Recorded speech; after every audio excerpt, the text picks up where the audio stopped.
atraso de linguagem em crianças é um assunto que tem sido discutido na área da saúde infantil e a associação entre o atraso de linguagem e a perda auditiva em crianças pode estar diretamente relacionado.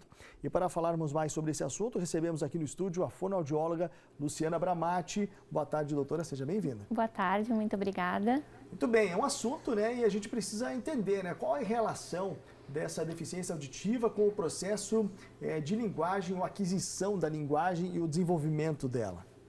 Então, o processo de aquisição da linguagem se dá através do feedback auditivo. Então, nós aprendemos a falar porque nós ouvimos. Então, quando existe uma queixa de um atraso de linguagem, de uma criança que não chegou na idade lá por volta de 1 ano e meio, 2 anos, né? 1 ano e meio a criança deve ter em torno de 20 a 30 palavrinhas já falando. 2 anos já em torno de 200 palavras. Então, quando a família observa que já existe esse atraso, a primeira coisa, como ponto de partida, nós precisamos investigar como é que está a situação auditiva. Porque a gente vai falar bem quando a gente escutar bem. Bom, a senhora deu alguma dica com relação às palavras. Existem alguns sinais ou pequenos sinais que as famílias podem prestar atenção e ficar mais de olho na criança e encaminhar para o especialista? Sim, o que nós temos visto hoje em dia os encaminhamentos para fonoaudiólogo, para avaliação fonoaudiológica, bem mais cedo do que era um tempo atrás. Então, as próprias famílias hoje já estão se dando conta, ali por volta, como eu falei, por volta de 1 ano, 1 ano e meio, mais ou menos, a criança não está falando nenhuma palavrinha ainda, é importante já iniciar uma investigação.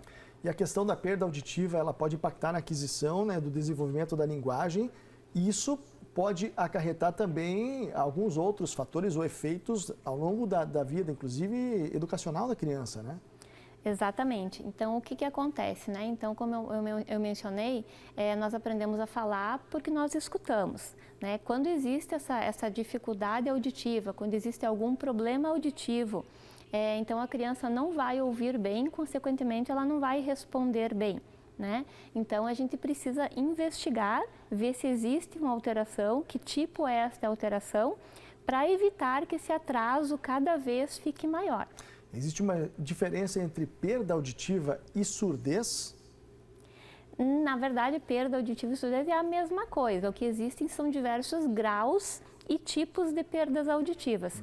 Algumas perdas auditivas podem ser tratadas, né? No caso, por exemplo, uma inflamação, uma otite, que é bem comum em criança.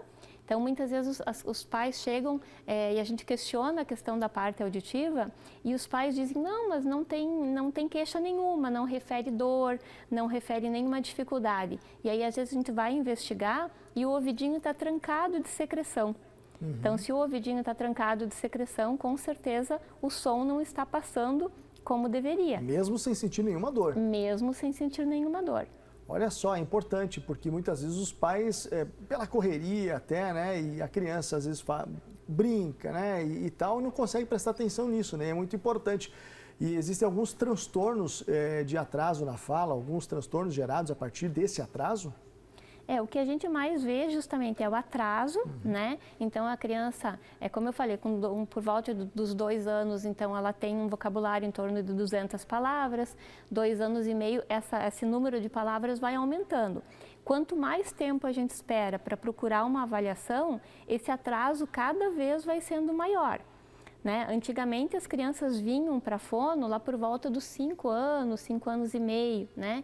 Então o que acontecia? É uma fase que a criança já está iniciando a alfabetização.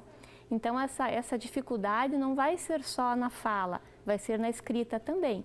Então quanto antes se procurar investigar para ver qual é o tipo de alteração, melhor vai ser. E como funciona a questão do tratamento, do acompanhamento dessa criança? Então, nós temos, né, na clínica, onde eu atendo a clínica comunicação, nós temos um protocolo. Então, realizar a investigação auditiva faz parte desse protocolo. A gente não inicia um atendimento fonoaudiológico, uma terapia fonoaudiológica, sem antes ter certeza de que a criança está ouvindo bem. Então, a partir do momento em que a criança temos certeza que está ouvindo bem, que não tem nada auditivo interferindo nesse processo, a gente inicia o trabalho de terapia fonoaudiológica e aí a estimulação, são atividades para melhorar e estimular essa linguagem. Bom, a gente falou sobre a questão de acompanhamento e desde o nascimento é possível já fazer esse acompanhamento, né? Muitos pais acabam muitas vezes prestando atenção em outras questões e a audição é muito importante, né? Desde o nascimento já prestar atenção nisso. A criança quando nasce, né, existe o teste da orelhinha, que é feito no hospital ainda. Então, se esse teste da orelhinha, ele vai dar uma resposta ou falhou ou passou.